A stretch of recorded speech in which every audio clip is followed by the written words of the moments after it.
Now we done came from the bottom, mad that we up, but I don't hear him talking. Started with knowledge inside of my noggin. We took a dream and then we started blogging. Put my city on the map now. I'ma say how it is and I don't back down. On the road to 100K, we finna act out. We gon' show them that we not just in the background. We the main event, we the main show. We the one that people always gon' pay for. FYF, we the best, no debate though. Number one sports channel, every angle. I'ma show them all how we ride. Best sports talk show, we not like them guys. We playing it safe while they feather the lines. We pushing the narrative all the time. Like who to go in the game is not MJ. Kobe Bryant top 10, not what we say. Hakeem Olajuwon is very overrated. Keep it real if it ain't fact, we don't say it. Now it's stable, we won't be ignored. We number one, especially when coming to sports. FYF bringing the heat here, of course. Where everything backed up with actual source. Everything backed up with actual source.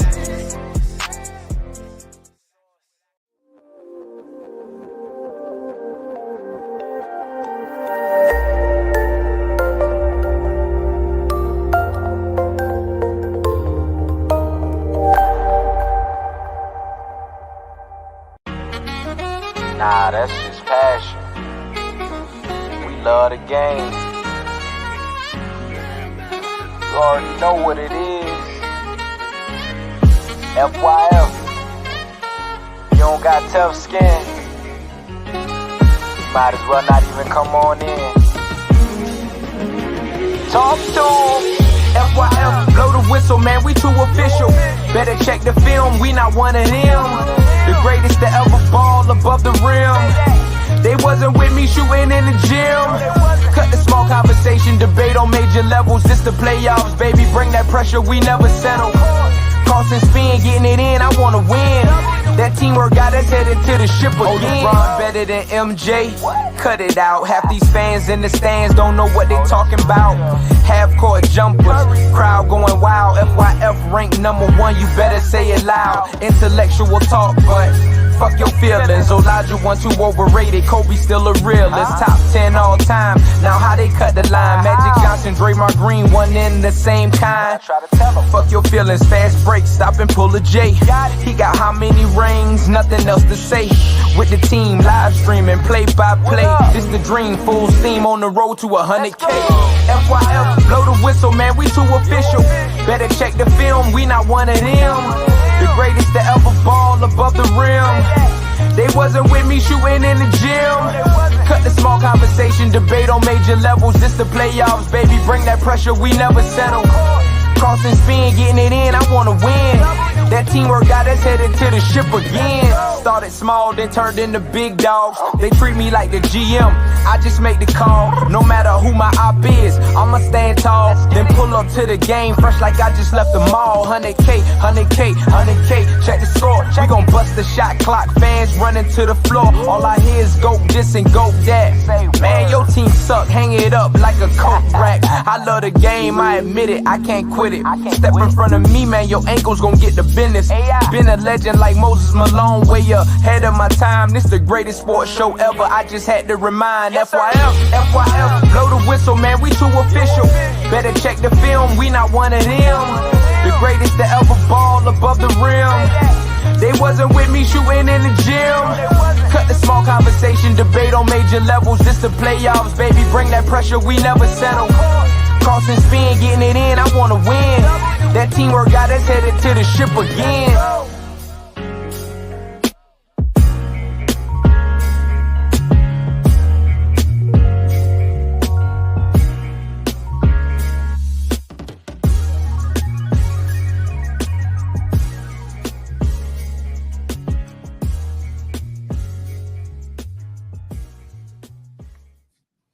FYF Sports Manager Lamont, we back. Another podcast episode. NBA Finals is here. And the NBA Finals consists of two teams that had some very, very odd paths.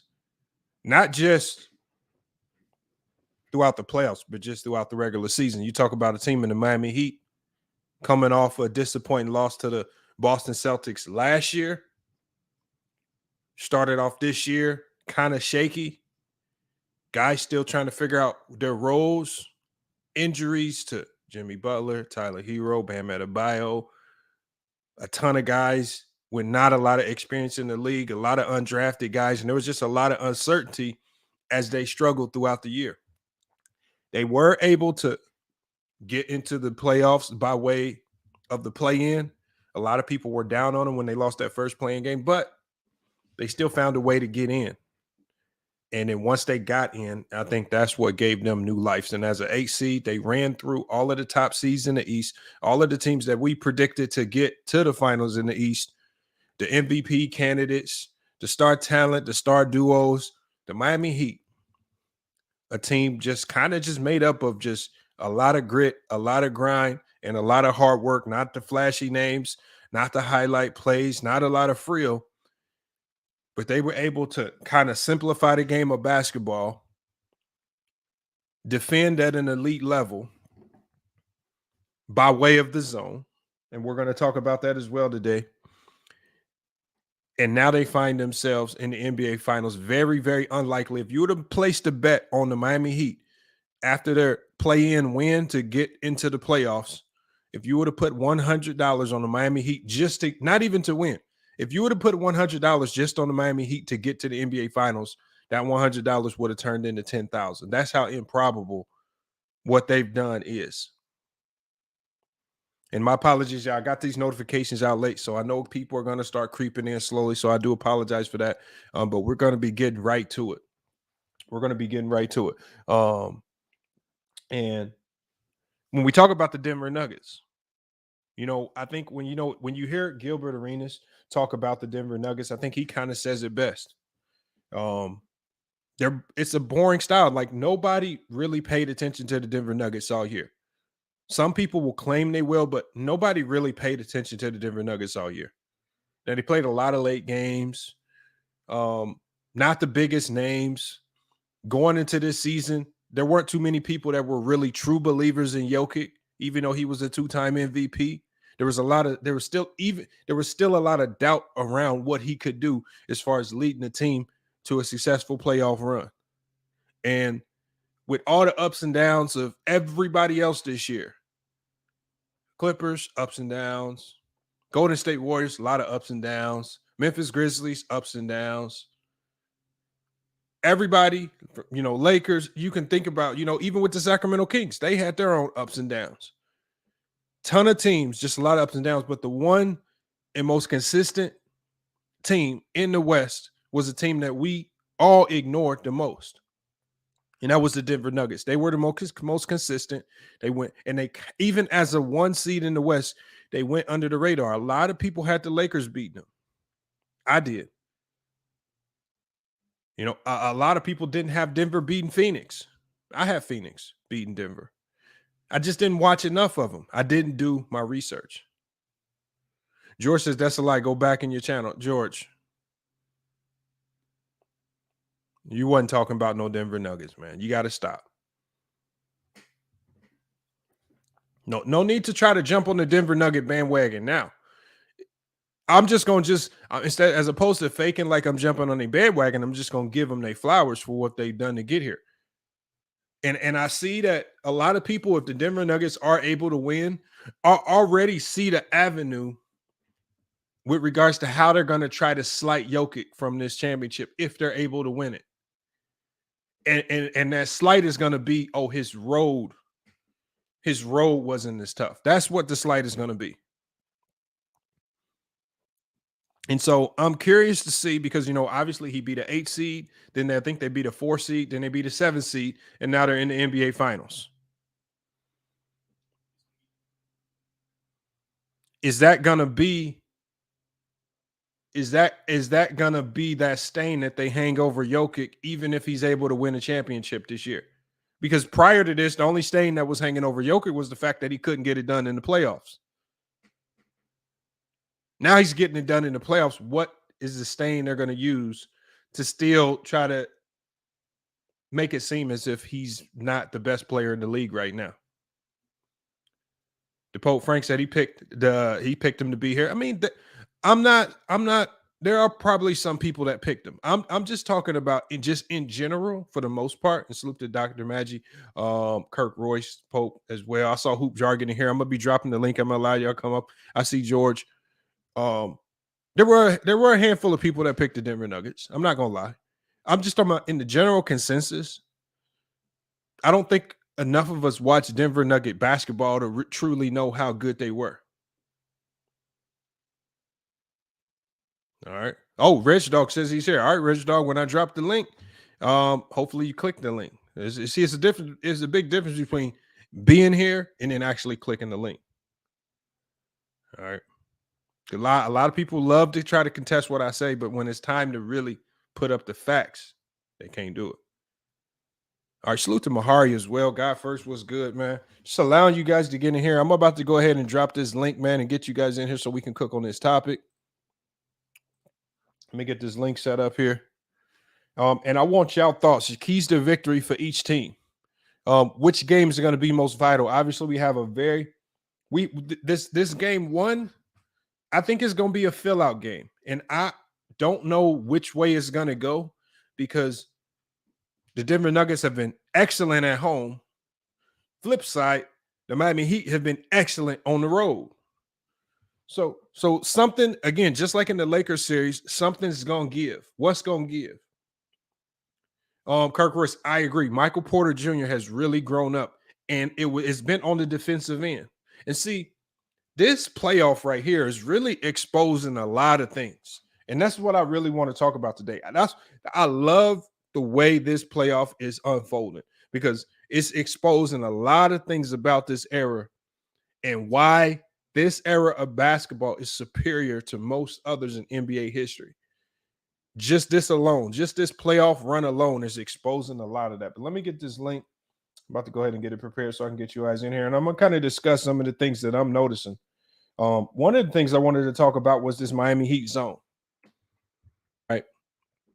And I talked to you guys about how when teams aren't able to open up that full defensive playbook and utilize it to its fullest strength, you're handicapping a team.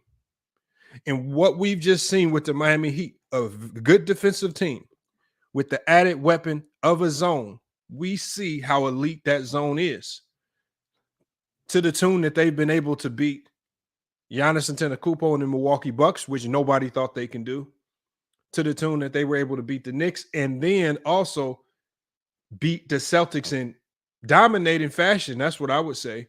Even though the Celtics were able to run off 3 straight and take it to a game 7, they, for the most part, Miami was dominant in that series, going up 3-0, winning the first 2 games at home. And that was all by way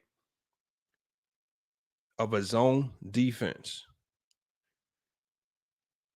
And this is why I say, if we can go back into some of these other eras and give the best defenses of that time the ability to kind of switch up their defenses from time to time and go into zones like this, especially against teams with a lot of studs and stars on the perimeter, a lot of things would have looked a little different. Just like in this playoff right here, a lot of things would have turned out a little bit different. And I think that's one of the things that proved right here. We talk about the depth of talent in this league. The depth of talent in this league is really starting to shine in these playoffs. I mean, because you're talking about it seems like from every round of the playoffs, we're seeing a ton of stars or superstar caliber players, from the Embiids to the Tatums to the LeBrons, right? We got the up and coming stars and the De'Aaron Foxes of Sacramento Kings. Obviously, you have Steph Curry. I mean, you're talking about almost every series included, and then you got stars developing into superstars in front of our eyes when we look at a guy like Jimmy Butler, right? As much as we want to deny it, box office wise, is he a superstar? No. Talent wise, he's starting to play and carry a team and carry the load like that of a superstar. Is he doing it a little different? Yes. But it's starting to become undeniable. We're going to have to start to give him that type of credit. Yeah, people do sleep on Bam Adebayo as well. I think a lot of people give Bam a hard time because he is an undersized big, right? And he's going to have his work cut out for him in this series. I don't believe that they put Bam on Jokic. I believe they use Bam as kind of that rim protection for the guys that are cutting back door. Maybe they throw some of their bigger bodies in there. Maybe we might see a Miles Leonard. I don't know. maybe we could potentially see more of Kevin Love. But they're going to have to try to do something to nullify Jokic, who Jokic is starting to look kind of unstoppable right now. He's starting to look unstoppable. I mean, the Lakers literally threw everything you possibly could at him, from Anthony Davis, who's one of the best defenders in the league, to taking Anthony Davis off, putting other guys on him. LeBron was on him. And what Jokic's ability to adapt and adjust almost immediately is what makes him almost impossible to defend. You might stop him one possession or in one quarter, but he generally figures it out. I think Kevin Garnett gave a really unique strategy on how he would guard Jokic. And he said every time up and down the court, I would show him something different. You have to. He says, because if you constantly show him the same thing over and over and over, he's too smart of a player. He's going to ultimately win that battle and start to break you down with his mind. Not speed, not quickness, not athleticism. He breaks you down because he knows how to push the pace, but not only push the pace, he knows how to think on the fly and make smart plays. Oh, Miles Leonard's not on the Heat anymore. I guess they let him go. But there's a size issue. And again, like we saw with the Boston Celtics were trying that strategy of get Jason Tatum to the middle of the floor once they go into that zone, dump the ball into Jason Tatum, but Jason Tatum lacked the ability to make enough plays from there, which is ultimately how you get teams out of the zone. Jason Tatum would sometimes make that mid-range three or that mid-range pull-up jumper, but that mid-range pull-up jumper wasn't enough to steer the Miami Heat away from that zone. They gave him that mid-range jumper. As long as he wasn't kicking it out, dissecting them, dicing them up, and everybody on the court was making threes, the Miami Heat weren't worried. And with the way the Boston Celtics were shooting threes, they didn't really care. They were going to contest the three-point line, and they were really going to clog up the middle of the floor. And they did a really good job of forcing all of the Celtics to drive left. It seems like Jaylen Brown and Jason Tatum struggle when they're driving left. As Draymond Green also pointed out as well, which was a Golden State Warrior strategy. And, it worked. He says, Pope, I need you to cook Lamont.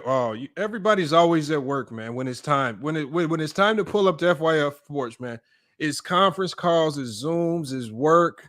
It's always something, man. Do I got to go live at like 3 a.m. or something? I got to go live. What time of day do I got to go live to catch some of you guys outside of work?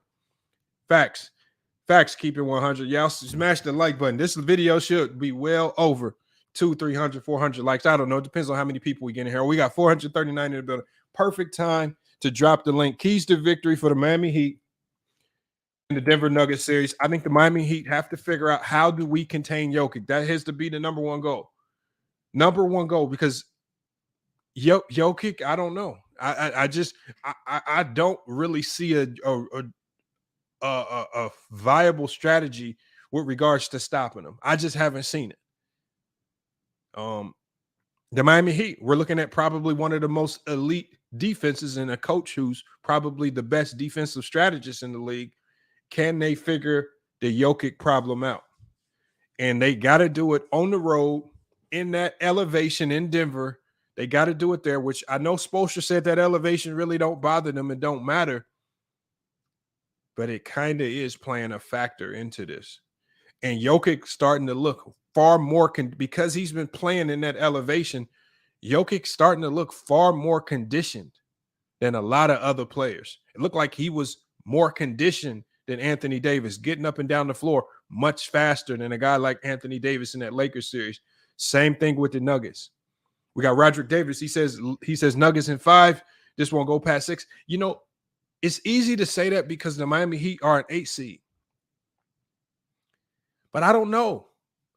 He said this brand of basketball is trash compared to the 80s and 90s. Blasphemy. All right, you can say that. I mean, it's a lot of people that really don't believe that, but I don't know what brand of basketball you saw in the 80s that just was so different from what you see today. The game of basketball, you guys, is very simple, and it really hasn't changed much. The physicality is still there. The only thing that's really changed is how they call flagrant fouls, right? We still have very physical games where the refs let a lot of stuff go, And then we just like in every era of basketball, we still have a ton of games where sometimes the refs blow their whistle and slow the game down, just like it was in the 90s. Right? In the 90s was the most fouls per game in NBA history. Game was slow, pace was slow. Illegal defense. Guys were just going ISO, running the shot clock down. Different styles. So when you say different brand of basketball, it's based on what era you like most. Did you like the fast, flashy frill of the 80s where the pace was sky high? Do you like the slow star pace of the 90s where they're just dumping the ball to stars, running the shot clock low? Do you like the defensive laden era of the 2000s where low scores? You had the Pistons, you had all these teams playing elite defense, but low scores? Or the 2010s, the Steph Curry era, the age and the rise of the three-point shot and analytics. It's just different styles. So to say one is better than the other, that's not fair to the 70s, not necessarily fair to the 80s, 90s. They play the game as they see fit based on the rules that's placed in front of them. All right. If you favor any other era, I'm fine with that. But basketball really hasn't changed. Basketball is the same basketball. And really, the only thing that's changed is how the refs blow the whistle, and the players have to adjust to that, just like in any other sport. All right. And it's still something that most people in here can never do professionally. Most people in here have never stepped on the court with a professional basketball player. You haven't experienced, felt, or seen the visible difference of what an NBA player actually looks like on the court compared to you and the people that you might see in LA Fitness or YMCA. It's a humongous difference. The 60s had great basketball for what it was. The 60s had great basketball for what it was. This is why I don't slight the Bill Russells or the people of that time. I don't diminish them because we look at them and think, oh, that competition was weak. I look at this era, a lot of people, oh, this is the weak NBA Finals. 8 seed made it. No, that's called talent all over the place. The fact that the Miami Heat have enough talent to go up against the number 1 seed, the number 2 seed, take out teams, compete at a high level, play hard, right? If you talk about loving 80s or 90s style basketball, how do you not love the Miami Heat? A low-scoring team, take smart shots, they defend like crazy, they play together, they're not chucking up a million threes. How do you not love that? And when you look at a guy like Jokic, you could consider Jokic to be an old school stylist center. He's not out there chucking up a million threes a game. He's getting into the paint. He's banging, moving people around, right? He's kicking the ball out to cutters, going to the basket. Not a ton of three-point shooters. Jamal Murray is operating in that mid post area off the pick and roll, looking elite. Oh, but this brand of basketball is a little different. See, when we get these defensive laden battles, when we get that style that y'all say y'all like, y'all never give it its credit and just do, which is why I can't look at a lot of you guys when you say that as credible. Give these guys props for what they're doing in the game. Link is in the chat. Salute to One Cool P, top moderator of the channel. She says, hit the like as you come in and subscribe. Big facts right there. And we got some big time news for the channel. Big time news for the channel. I'll probably be announcing it an hour into the show after I get you guys up here. But we got some big time news for the channel, a big time announcement, because I know somebody in the chat asked that, where are the memberships at? Where are the memberships at? All right. We're going to be talking about that at the top of the hour. Why I haven't turned the memberships on, what's going on. All right. How will we be moving forward as we approach the 100K number, get closer and closer? We're going to be talking about that. Obviously, you guys, you saw the new intro. Hopefully you guys enjoy it. You got to let me know how you like the new intro. If you missed it, I may run it again when we hit an intermission point of the show. But either way, we got a big time announcement for the show. They want to talk about Skip, Shannon Sharp. They say Shannon Sharp, he left. Shannon Sharp left that show Undisputed. Yeah, he did. I mean, a lot of people are going to speculate because of the timing. But I think just some things run their course. And it almost started to seem and feel to me like Shannon Sharpe really wanted to go down the road. Like if you listen to some of the things he was talking about with regards to how doing his own podcast was starting to look a little bit more lucrative than working at another network. You probably have a little bit more free time, more freedom. You could probably say more of what you really want to say. His podcast is doing really well.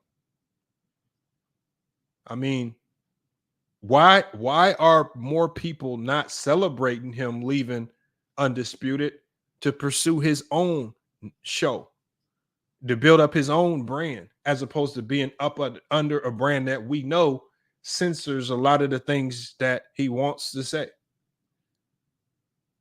Give a salute to him.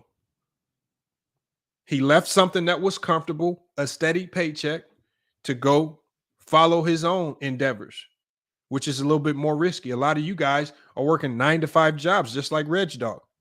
Reg Dog just said in the chat, I can't leave and go talk on FYF Sports because his boss will fire him. Reg Dog is up under the handcuffs of corporate or of corporate America. You see what I'm saying? So a lot of you guys, like Reg Dog, y'all should be saluting.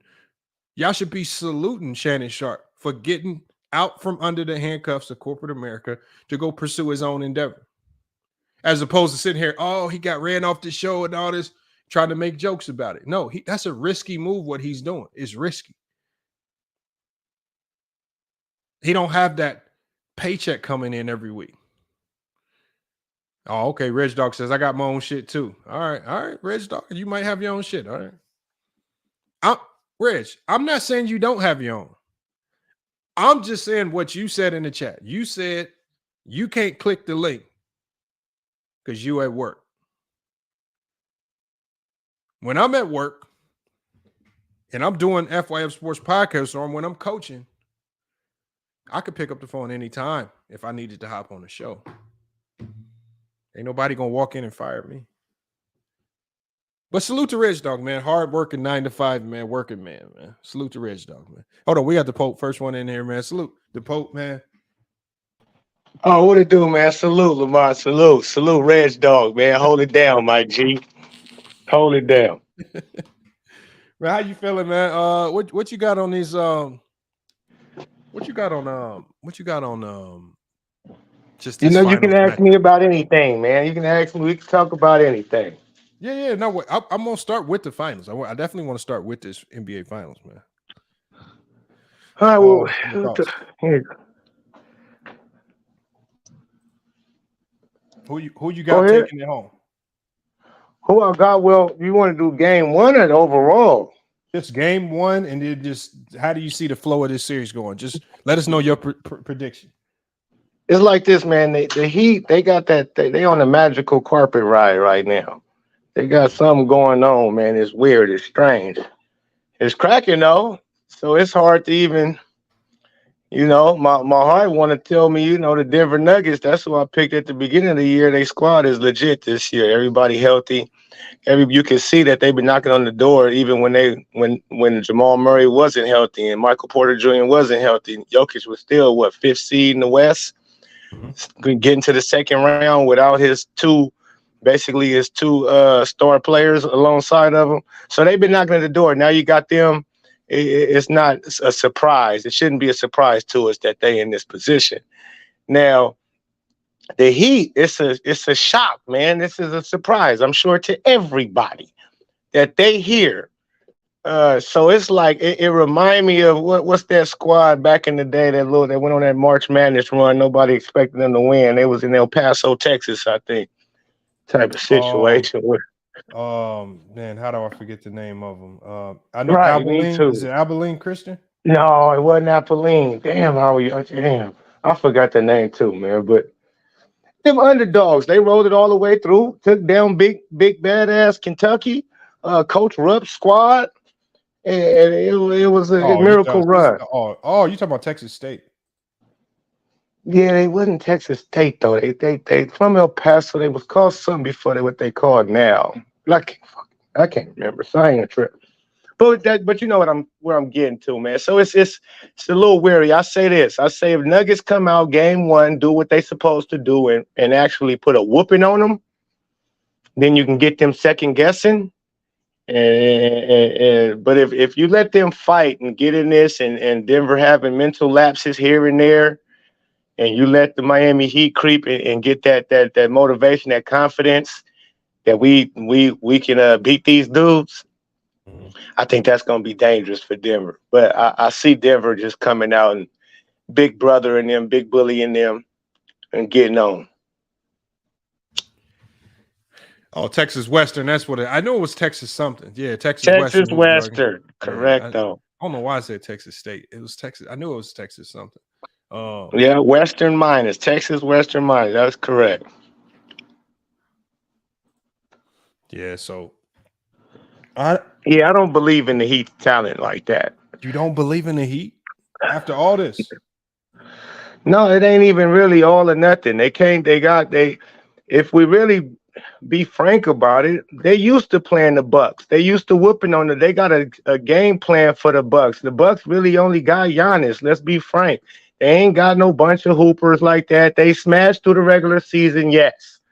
I remember it was a time when the Cleveland Cavaliers and just LeBron James and Ilgauskas and all them dudes was smashing through the East and get all the way there and get smacked every time. So it's like, okay, y'all beat the Bucks, who y'all accustomed to beating. Y'all beat them in the bubble. So y'all not going up against them like with no unfamiliarity, like how it was when they lost to who they lose to first in the play-in? Hawks? You lost to the Hawks. You ain't used to playing them like that, especially and they whooped the Bulls. But you get the Bucks, you get the Knicks, who ain't never been in the situation that they was in. They was riding on high, but are the Knicks really like a championship contender? Did we see the Knicks being in the Eastern Conference Finals or in the finals? No. So okay, you got them. And with the Celtics, we know their history in the Celtics. It's like that. We got your number type of situation. Like it's one of them fights. Every time they fight, it's gonna be a close fight, and somebody might just edge one another out. But okay, y'all, yeah. So a little lucky magic carpet ride, but no, I don't believe in no Caleb Martin, my guy. I don't believe in that. I don't believe in Gabe Vincent, Lowry, none of that. That's no. Them niggas garbage. I wouldn't say garbage, man. A lot of these dudes. In all reality, they trash. Hold on, but are you only calling them garbage because of their name? They don't have a name that these other guys had? No, they just had a whole regular season. Is this their first year? Are they rookies? No. Are they rookies? They've been in the league for a little bit. Yeah. It's the first time we heard about them just this playoffs. Not even regular season. We heard about we heard about Vincent, and we heard about Martin prior to their time in Miami. Yeah, exactly. And you know, we heard about Martin. All we knew him as was Martin. We didn't even know the niggas. We didn't know if he was Cody or Caleb. We could. I just learned his name was Caleb a couple games ago. Okay, he was just a Martin twin at first. So that's what I mean. Like these dudes is just dudes. Gabe Vincent, he wasn't making no noise in the regular season. He wasn't doing. So this is all a surprise. We're pretty good. Are you really, or is it that you came across a couple matchups that's good for y'all? Yeah, but that's a lot of matchups. That's a lot of matchups for a team just to waltz in and just let's say we give them the Bucks because of the injury and you caught them off guard. But then the Knicks, who were playing pretty good, and you could be like, okay, we weren't real believers in the Knicks, but then they went up against the Celtics, fully healthy, fully loaded. Tatum coming off a really good season, Brown coming off a really good season. They got more talent than they had last year, and people were like, okay, this is the end of the road. And then they proceed to win the first two games in Boston. And everybody like, hold on, like, are we really underrating this team? Are we really underrating how good? Because when I see the shots that Vincent is taking and making, and Martin, the shots that he's taking and making, and Jimmy Butler, like they taking star like caliber quality type of shots. These ain't just kick it to the open guy and I'm making the shots. They going out there making plays. They not folding in the clutch, and they going out there defending at a high level. Like it's hard for me just to negate that. They doing too much for me to just be like, it's a gimmick. Well, I mean, I feel what you're saying. They doing too much. Like I said, they know the Celtics. They got the Celtics number. That's like a kryptonite to the Celtics. So people saying they beat two top teams. Giannis and them is that man. Come on, man. Like, okay, the Bucks is who is Giannis and then who? Older Drew Holiday, older Chris Middleton, older Brooke Lopez, older. They don't got no real hoopers like that. When they made their championship run, Holiday was a little bit younger. What's his name was a little. Now these dudes is a little bit older. So the Knicks, nobody even thought the Knicks would get to the second round. Almost a lot of people had them losing in the first round. So it's like a historical run or whatever, or this magical run. No, it's not. It's not believable. No, I don't believe you. You need more people. To my magical run, they beat the Bulls in the play-in. Whoop de do. They beat the Bulls. The trash Bulls who don't know what they doing. They ready to break the whole thing up. They beat them. They beat the Bucks. Like I said, they smacked the Bucks already before. And Eric Spoelstra is not no. When you got a coach like Eric Spoelstra, that's the main. That's what people really not understanding. Talking about, I don't know basketball. No, you got a real good coach, and you got players that bought in, and you got a real leader. Jimmy's a real leader. Is he a superstar? No, he's not a superstar, but he's a real leader of men, and those dudes follow his lead. They hustle. They come to work every day. So they dedicated to working hard and all of that. And Coach Spoelstra has hell of a game plans for them. But at some point, that ain't gonna be enough. Your talent gonna have to come out too. I don't know about that right there. I just think that, like I said, I think a 7-game series is designed to always expose the better team. You don't just beat number 1 and number 2 seeds if you just not better than them. I truly believe that. Like you don't beat them 4 out of 7 in four games in 7 if you just not nice like that. You can, if there was the NCAA tournament, which is why we see them upsets, and you might have a 10th seed beat a 2 seed or something ridiculous because it's 1 game. But I guarantee you, if the NCAA tournament was a whole bunch of 5 and 7 game series, it would be extremely rare that these lower seeded teams would advance forward because the cream always rises to the top. And I just think that the Miami Heat are just cream rising to the top at the right time. It's hard for me to negate what they're doing. It don't look like a fluke because everything that they're doing starts on the defensive end. And that's not easy to do at the NBA level. It's hard to stop NBA players consistently. And it's hard to stop 2 of the best individual ISO basketball players in Jason Tatum and Jaylen Brown. Nobody else has figured it out. And Miami Heat figured it out, man. I mean, and you got Giannis as well, one of the most unstoppable forces in NBA history. They stopped him. They stopped Tatum. It just looked like they might have just went under the radar. Maybe because they were 8 seed, we underestimated.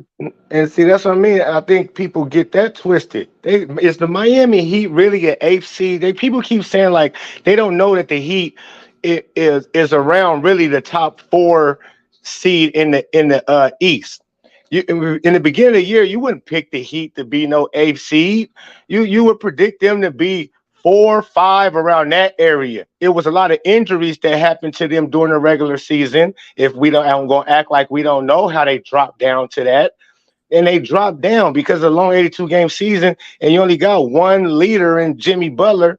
And if he in and out the lineup, and Tyler Hero and Victor Oliver, you keep getting all these in and out the lineup guys, which it was like a gift and a curse because it kind of made those undrafted guys have to come in, step up, play more minutes, get bigger roles during the regular season. And so they well equipped for this right here. But like I say, you know how rivalries, it don't matter if you super good, but your rivalry, he not that good. But when y'all play against each other, it's a hell of a game. They make it damn near seem like, damn, like, how is y'all even coming close? That's what it was with the Heat and the Celtics. They rivalries. And the Bucks, they didn't played each other in the playoffs, not just 4 times in the regular season, but they also didn't see each other in the playoffs, the last 2-3 years in a row? They very familiar with how to beat the Bucks and Giannis Antetokounmpo. You got one team that only got one superstar on it. If you a good coach, you can plan to stop that like they have before and beat them. So it wasn't new territory. Same thing with Boston Celtics. And on top of that, they got a rookie coach who all they doing is playing ISO ball, and they shooting threes in the zone. Nobody attacking the zone. They not knowing how to penetrate that zone. Okay, you're going to shoot. They shot themselves right out the series. So the Celtics know how to beat this. The Heat know how to beat the Celtics. They know how to beat the Bucks. Am I surprised they beat the Knicks? No. Not surprised they beat the Knicks. So, I mean, like, put it in its proper perspective. See, here's the thing. What you now have to do, what's making your argument look bad, especially in the chat, is that now you have to try to I'm not worried about them in the chat. No, I'm saying this is the hard part of the argument. I'm going to let Mahari go too. But I think that this is what you now have to do. For you to tell us that the Heat aren't that good, you have to now try to convince us that all of these other top teams in the East really just ain't that good either. So so for you to sit here and try to convince us that the Celtics ain't that good after we literally watched a season where Tatum spent the first half of the season as an MVP candidate, and you talking about the most complete team. They had a ton of talent. They added to what killed the Celtics? What killed the Celtics? Real talk. What killed the Celtics, my G? What killed the Celtics was the Miami Heat defense. No. That's a 2-3 zone. Really? So okay, you a coach. Is a 2-3 zone gonna kill you? Hold on. Is a 2-3 zone gonna kill you? They didn't run a 2-3. Are you kidding me? That was basically a 2-3 zone the whole time. They were running a 1-2-2 zone because remember they were 1-2-2, 1-3-1. They also ran a 1-3-1 too. Because remember, whenever they would go into their zone, they would pick up full court. They would start with a press and they would drop it. And they fall back into a 2-3 when they did that. It wasn't a 2-3. It was a 1-2-2. That's what I'm saying. It's like because it was a 1-2-2. They played a 2-3. It was a 1-2-2 for the most dropped part into a 1-2-2 zone. That's what you do because it's really a passive press. Like a 1-2-2 press is just a passive press. Just get you to burn some time off the shot clock. And then once you cross half court, you're going to have to kind of organize your defense because the zone kind of push you out of position because you're trying to avoid the coffin corners. And so when you're bringing the ball up the court, so I think they did a good job. So you think, okay, so you wouldn't say, you being a coach and all of this, right? You should know better. It was you should know better. You said the Miami Heat defense beat them. The Boston Celtics, bro, they shot 43 pointers, 40, and only hit 9 of them. So you would tell me coaching, shooting yourself out the game, which is coaching. Because if I see we 0 for 10 in the first quarter, that's what I'm getting on my zone. Can I finish? I know, because I'm saying zone is designed to crowd the paint. Make you shoot the ball. You're gonna get the looks. And like I think the Heat said, if they can make 25 threes on any given night, we'll live with that. We'll just go contest. Because like whenever the Celtics did get a 3, make or miss, I would see Duncan Robinson, Lord. Kyle Lowry, Martin. I would see these guys going flying out as shooters just to go contest. So they always contested with max effort. And again, we saw the Celtics. What? Hold on. You didn't see all them open threes? So you're trying to say the Celtics didn't have tons of open threes? What I'm saying is when you consistently contest the 3-point line. So you didn't answer that question. No, I'm saying when you consistently contest the 3-point line with max effort, ultimately it's going to wane on the team. And you'll probably win out. A lot of teams, like when we saw the Lakers, when the Lakers played Denver, I said going into the playoffs, I said one of their biggest weaknesses is they don't really contest with effort. They just don't contest. But you got to give the Miami Heat credit because they know that they're going to give up threes, but they go contest with max effort. Guys are flying at 3-point shooters just to go contest. You got to love that about them. That's defense to me. No, hey, man, that is not deep. Listen, that you can't be that dumb of a player. You're a professional player, even from players to coach. You got to see that game and say, okay, if you got them shots in the first quarter, okay, of course you take them. Let's see if we knocking them down. After first quarter, we looking and we seeing what we looking like from the 3. 0 for 10. All right, it's time for us to start attacking the paint. When we start attacking the paint, we can bring it back out. But now let's start working the inside out. Let's start penetrating the zone. There's holes in the zone. We're NBA professional players. We should be able to penetrate the zone very easily. So for your coach not to have and shit, actually you should be like I said, you're a professional. You should know better. And I said this before. The problem is when you have good zones and teams that run good zones, and you have bad zones. You have teams that try to run zone and they're bad at it. The bad teams allow big gaps and they don't rotate and they don't help the helper and they don't know how to help each other well enough. Good teams don't have those gaps in their zone. And it's like a wall. It's a headache. I remember when we played AZ Compass, one of the best prep teams in the country out here. And this coach had these boys running one of the greatest 1-3-1 zones I've ever seen. That's my defense. And the main thing, and the reason why it was so effective is because when the ball moved, everybody moved like they was on a string, and we couldn't find any seams to really attack the way we wanted. Now, we ultimately ended up winning because we found a way to pick up the pace and we just played fast so they couldn't set the zone up. But I think that's my defense. I run to that 1-3-1 is vicious. I think, but that zone is designed to basically Miami looked at the Celtics and said, we know y'all got the better offensive talent. So you know what we're gonna do? We're gonna slow the game down, this is why we saw lower scoring games. We're gonna slow the game down, and we're gonna make you play a half-court style of game where we can get into our half-court defense. And that's how they beat the Celtics. They got them into an ugly game, and they made them have to literally think and be cerebral attacking this zone every time. Bro, they shot 43 pointers. Because that's what the zone is designed to do. But you don't just fall into their game. That's what I'm saying. Coaching. A great coach wouldn't allow that. I'm just saying, Lamont, you should know that. No. Let me ask you, because it's easy just to go tell your players attack the zone and drive. No, you draw up shit to attack the zone. I know. No, it's easy to draw up stuff. But the thing is, NBA coaches like Spoelstra know exactly what you're going to be drawing up. They know what you're going to draw up. They know that you're going to try to drive. They know all the sneaky ways you try to get inside. So they have a plan for that. Shit. Their plan this ain't AAU though. These are professional NBA players. You mean to tell me they can't attack a zone? I know but you're making it sound like it's just 2K. It's not as simple as you try to make it sound. Hold on, let me get to Mahari. Hold on. We got George in here and we got Mahari. Mahari's been waiting. I want to get his take on this. Mahari, man, what you got on this? Well, I've been listening to this dude the last couple of minutes, basically trying to describe how to attack the zone, and you basically didn't explain anything well. So, I mean, hey, you've already got this thing already started with explaining garbage. Now, let me get to the straight hand here, okay? We understand that the Miami Heat went through a lot of injuries. They went through a lot of issues trying to figure out their rotations and all that other stuff. With that being said, we have to give credit where credit is due. We have to give credit to Erik Spoelstra for keeping his guys' energy and keeping them motivated throughout the entire playoffs. All right. If you were to ask me at the start of the season that the Miami Heat would have made it to the NBA Finals, I would have told you you're smoking something. Okay, so then don't try to get up here and act like you smart now, nigga. Don't try to get up here and act like you smart now, nigga. You ain't smart. Shut up. I'm talking, bro. I'm talking. I let you speak for the last 20 minutes, bro. I'm talking. All right. Let me say this, okay?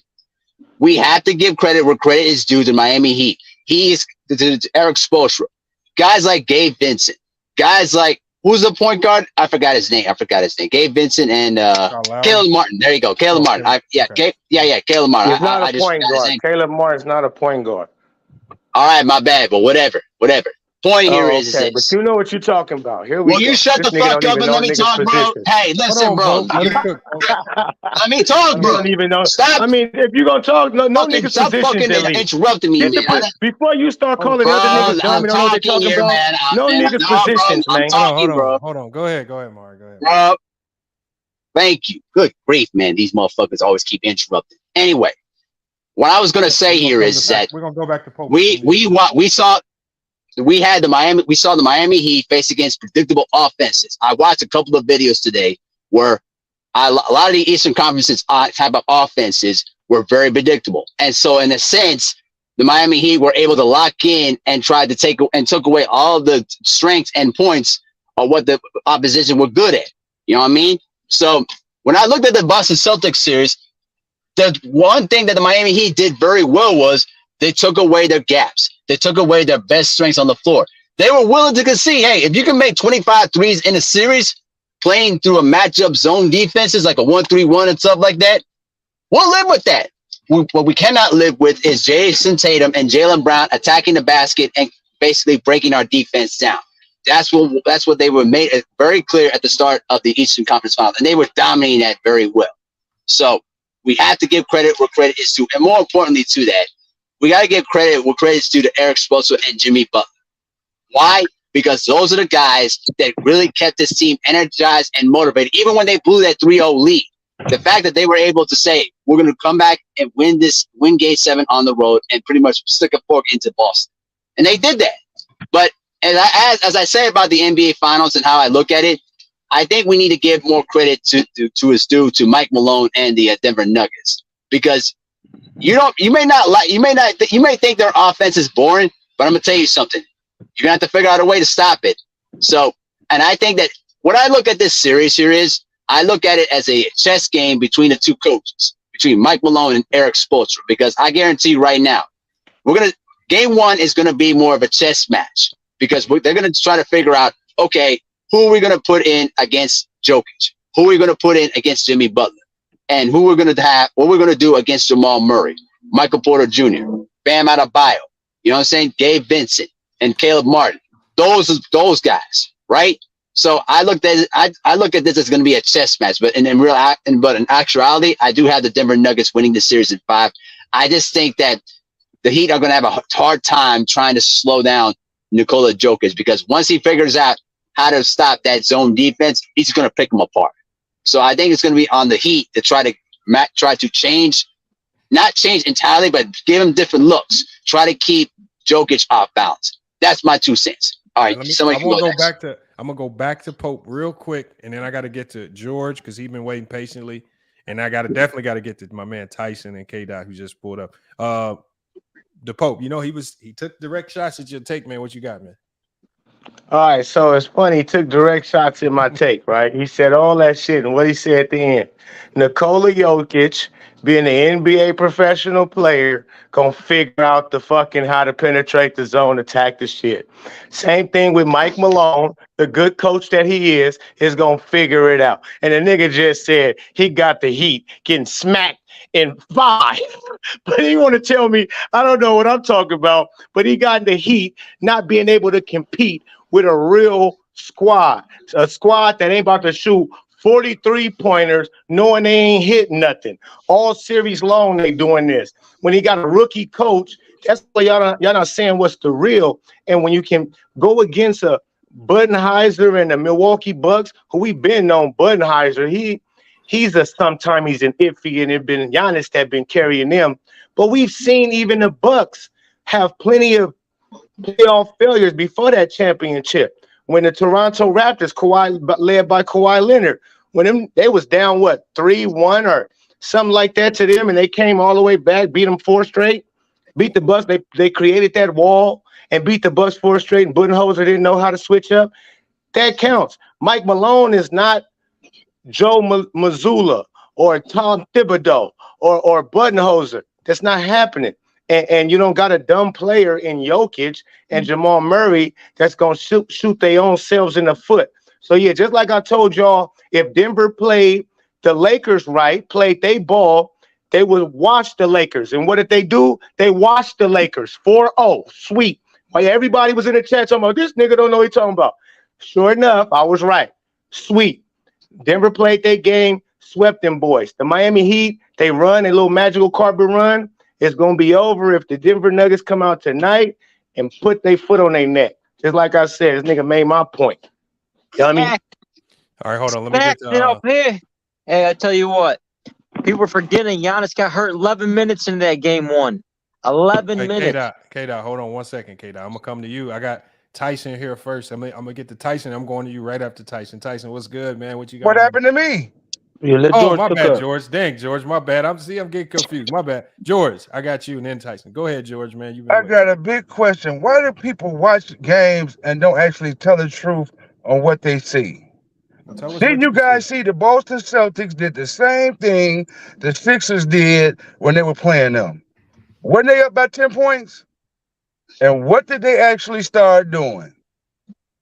Shooting threes. Settling a lot. What did they start doing? Now, let me ask you a question.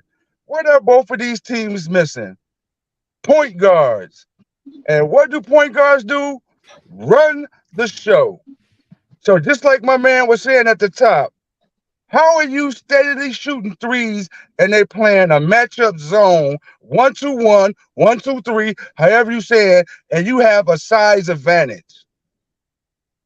That goes to coaching. That goes to players on the floor who played all their life. Why are they still shooting threes? If they run this zone against Denver, they're going to get swept. Smacked. They're going to get swept because all they're going to do is put the Joker at the free throw line and let him do what he does the best. Back to what you guys are saying.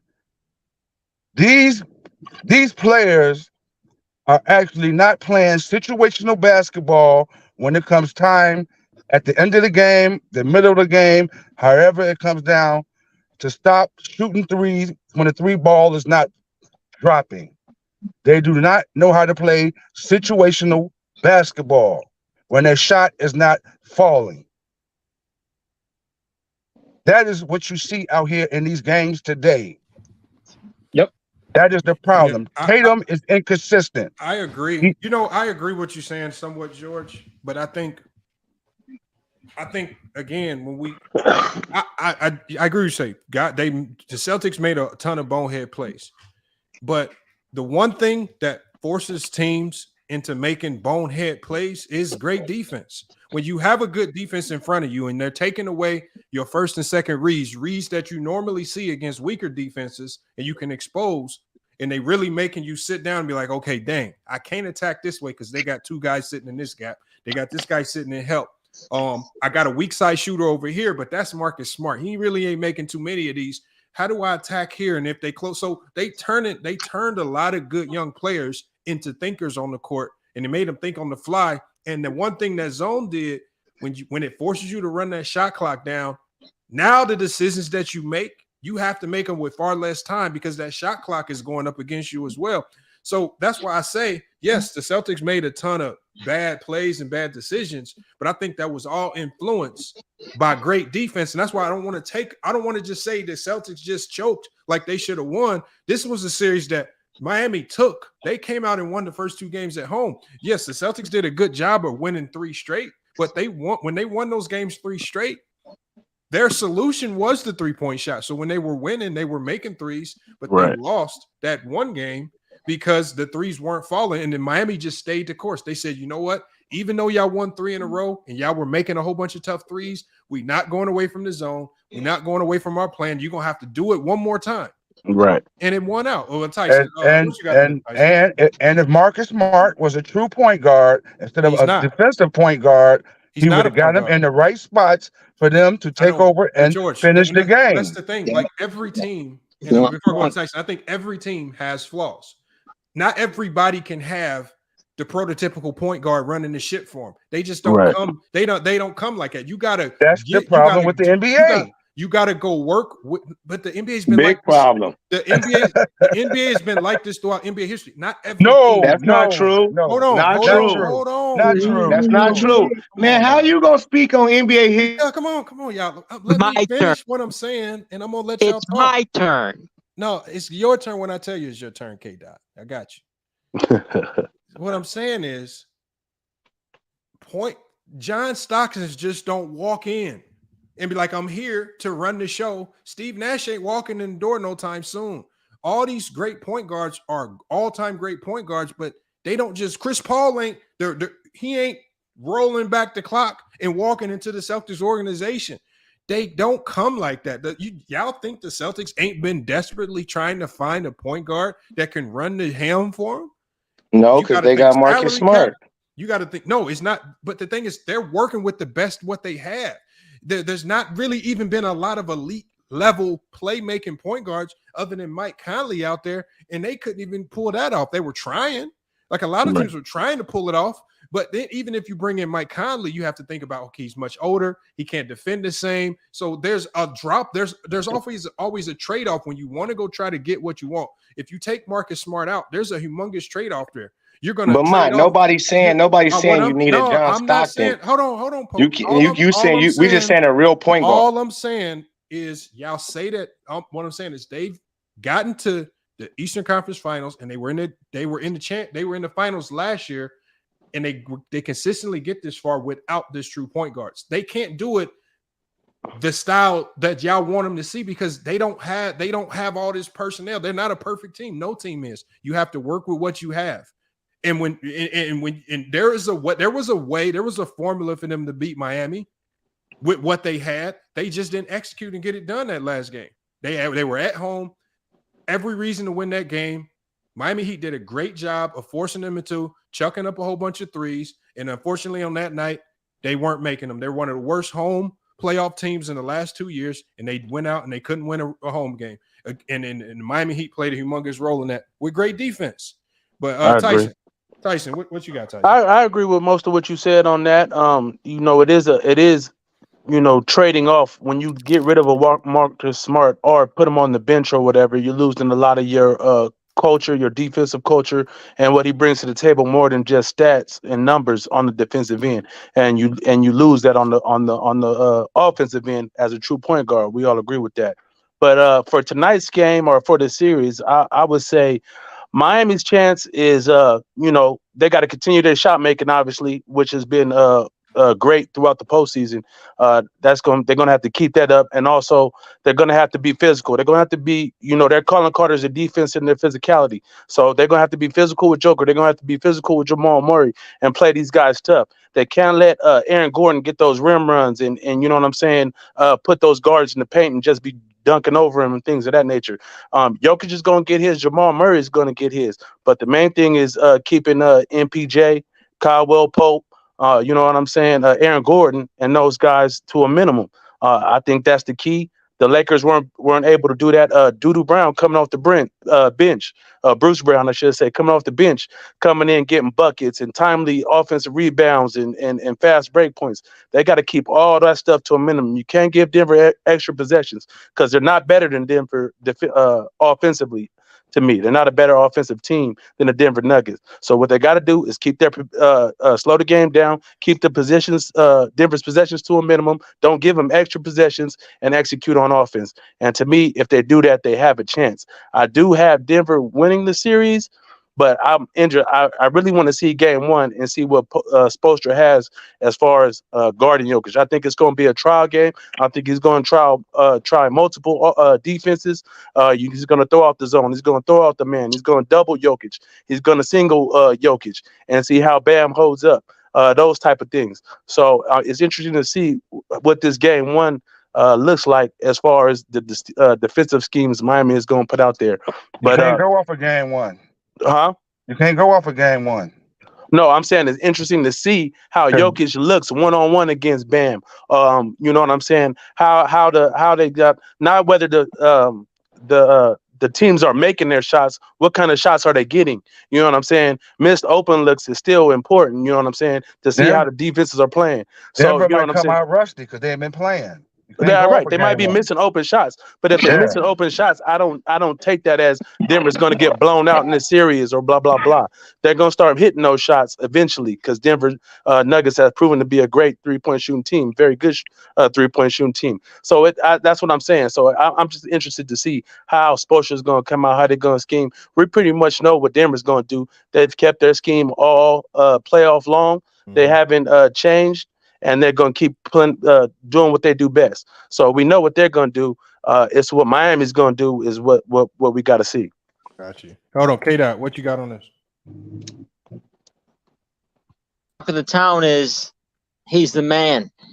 He's carrying this team. It's Jimmy Butler show. Couldn't be further from the truth. These role players are outplaying him. Caleb Martin should have been Western Conference MVP. Our Eastern Conference MVP. Just the role player stuff. Gabe Vincent. Duncan Robinson will come up, and he had that big game. Max Strus will come on, hit some big shots. It's one guy after another stepping up, and it's not the Jimmy Butler show. This team, it's the Eric Spoelstra show. That's what this game is. What this team is about. Eric Spoelstra, one of the best coaches in the league, and that's what I got to say about that. But that's not going to stop Denver Nuggets. They're a well-oiled machine. I was listening to something say, "Oh, Miami Heat's too rough and rugged. They're gonna be physical with them." Dude, Jokic is 280. Aaron Gordon is stronger than anybody they got. I put him stronger than Bam.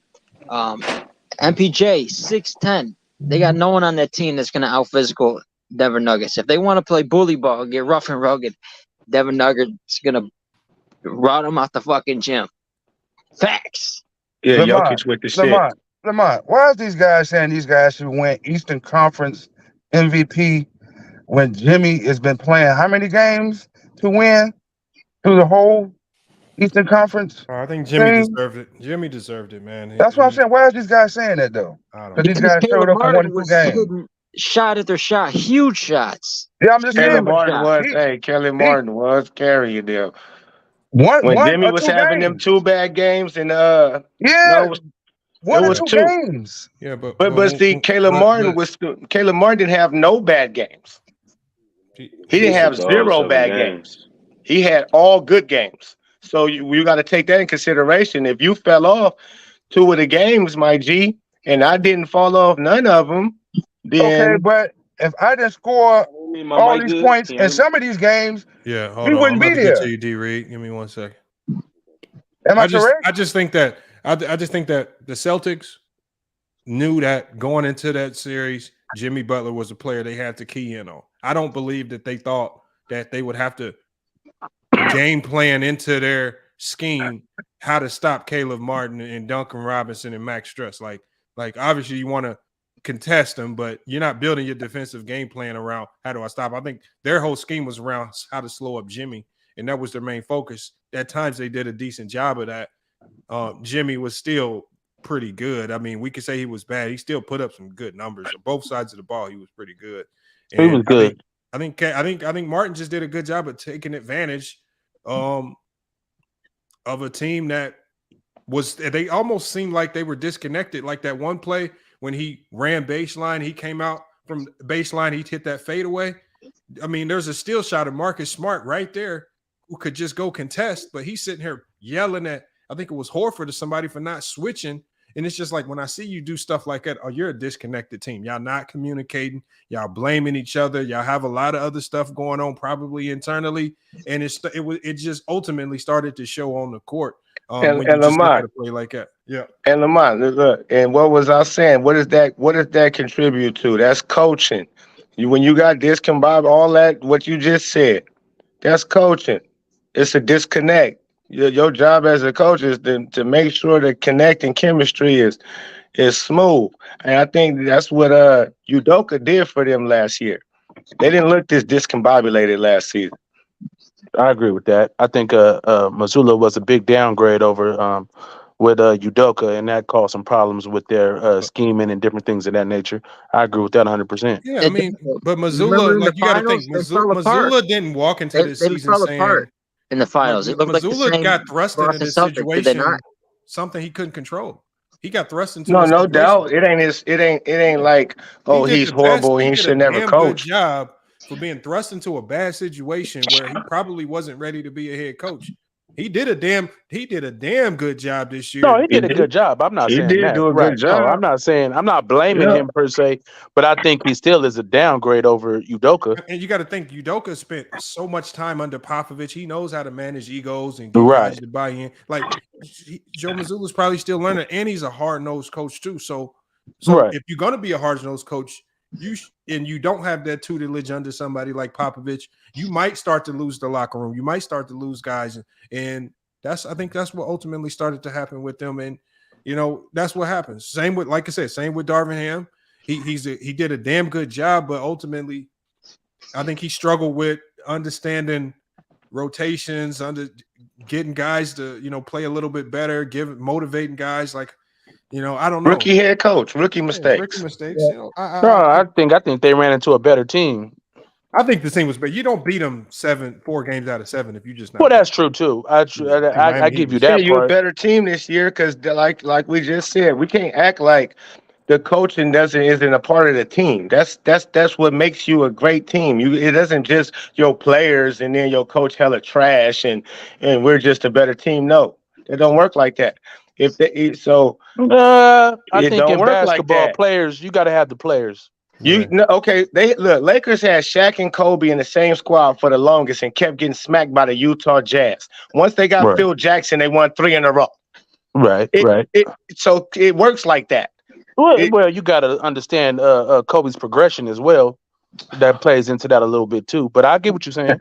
Okay. All right. No, I get what you're saying. I'm not disputing. I'm just saying Kobe got substantially better over those years. Would you agree with that? Substantially, he still was a killer when it was just when they had what was that coach they had before Phil came? I forget the name. Dale Harris wasn't playing. Dale Harris, right? Dale Harris. That's who it was. Kobe was still an all-star, my G. It wasn't like he was the 18-year-old. He was he was still coming along. Right, yeah, I agree with that. No, Phil Jackson definitely. I do agree with you. I'm just saying, take a little bit of that in consideration. He got Kobe when he was just a young pup, and then he progressed. But Phil Jackson definitely put a step on his team, and we're not arguing Phil Jackson's greatness as a coach. He clearly is a great coach. I got a question for the panel real quick. What are you guys going to do? How's the basketball world going to react when Jokic runs Miami Heat off the floor and he's undisputed the best player in the world? What are they going to do? Oh, he's boring? Are they gonna what people are going to say. K-Dot, this is what people are going to say. I'm going to tell you right now. People are going to say that Jokic is still a fraud, and they're going to claim it. They're going to say he beat 2 8 seeds, and they're basically going to say he had a cakewalk to the finals, and they're going to try to find a way to discredit him. That's exactly what's going to happen because a lot of people don't like him anyway. If we're being honest, a lot of people don't like him. Fans. A lot of people don't like him because he's white. And they don't want a big slow white dude to be the face of the league. He proved me wrong, man. I'm just being honest. I had Jokic. I would always say nobody wants a big ass Steve Nash as their center. You know what I'm saying? Because his lack of defense and those things. But this year and this playoff run, he proved me wrong. I gotta eat those words and get a dude his credit, man. So I was one of the ones that was a Jokic hater, but I came around, man. He's the real deal. He got a big tool bag. He still leaves a lot to be desired defensively, but offensively, man, the dude is the truth. But you know what, Tyson? He's just a big Larry Bird. And I just had this conversation. Go ahead, Lamar. My fault. Go ahead. Lakers, he's not as bad as what people try to make it seem defensively. Yes, he's slow, but defensively, I really a lot of his defensive problems is because he can't rotate because of his right. But he played some great at times. He was playing great defense on Anthony Davis.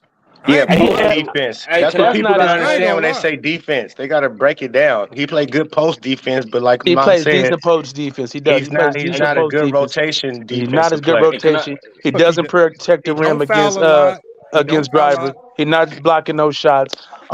If you can break down your fender and get rim pressure on that team, Jokic is not going to be a good line of defense. But blocking shots, just like Jared Jackson, that's not, to me, blocking shots isn't great defense. That's the sign of a guy that I can foul you out real fast because you up in the air all the goddamn time. Nah, but what I'm saying is, if I can get, I would much rather have a 7-foot center that knows how to stay in front and go and stay vertical and keep his hands up, as opposed to some guy that's out there jumping around like Jared Jackson trying to get 4-5. Now you sounding like a coach, man. I understand what he's saying, but if you talk the problem with. See, AD didn't make Jokic look like a bad defender because AD don't got that motor to just go at you. Right. If Joker was playing against Giannis or Embiid or somebody like that, they would have had the motor to go at him. Jokic really, that's what I'm saying. Jokic really would have got exposed on defense. We saw what the Golden State Warriors did. Don't get me wrong. Jokic a great player, but Jokic don't try. Jokic do not try on defense. If you really watch Denver, Jokic takes so many possessions off. He just slow as hell. LeBron ain't played defense in I don't know how many years, but I swear nobody say he ain't the GOAT. Yeah, but we don't do Nobody that. ain't Don't say do he that. ain't the best Don't do player. that. Hey, yeah, one at a time. Hey, let me get Yeah, we weren't even talking about LeBron. Let me go to D Reed. D Reed's been waiting, and then I got to go to Mingo and Young Goat. They just pulled up. D Reed, man. D Reezy, what up? What's up, Lamar? What's up with everybody, man? Shit, crazy. I mean, shit. Since we talking about Jokic, can I ask the question? Who would y'all take between Jokic and Giannis? Give me Giannis. Hey, I gotta I'm take taking the Jokic Joker. right now. I gotta take Joker right Yeah, now, bro. Joker. I heard you on there earlier, Easy D for a Reed. lot of players, man. I ain't gonna lie. I gotta take Joker, man. I gotta take Joker right now. I was just chopping it up And he a don't get minute hurt. ago before I hopped on this show, and I was saying the reason I'm taking Jokic over Giannis is because I feel what Giannis lacks offensively, he doesn't make up for on defense. I feel what Jokic lacks defensively. And when we look, listen, hear me out. When we look at what we want defensively from Jokic, we want that shot blocking. We want that ability to switch out on the perimeter. When we look at that, it's only 2 or 3 players at his position that can do that. And AD, Bam, and maybe Robert Williams. You know what I'm saying? So what we I agree with the asking switching out part, but not rim protection, D Reed. No, he's saying he don't have that. all three. Yeah, that's what I'm saying. I'm saying No, what a he lot of lacks. players don't have all three, but a lot of centers give you rim protection at least. Like who? You can say that, but like I was just saying, as far as the total package on I defense, got you. because like we said, Jokic is average to good. You know what I'm saying, as far as post defense. You know what I'm saying. So I was just talking the 2 things that I feel everybody feels he lacks on the defensive end, which is that Embiid jumping off. You know what I'm saying, jumping out the gym, blocking off the backboard. That AD switching on the perimeter, standing in front of Jamal Murray. That's what we look at Jokic when we feel that's what he lacks on defense. But when we look at, I'm gonna make real quick that jumping out the gym, but those guys are always hurt. You look at Anthony Davis and Embiid, all that jumping and straining their body, and look at them, they're injured all the time. Jokic, that dude's never injured, so I think that's actually a positive. I can agree with that to a certain degree. He plays low to the ground and he doesn't get injured as much as those guys. Yeah, I mean, you can't deny that. I'll be glad when you guys learn that AD doesn't want to play center. I'll be glad when you guys learn that. Oh yeah, that's true. Yeah, AD don't want to play He said center. that. I mean, he said AD don't that. like to bang. AD He is really don't like more of a finesse physicality at type all. player.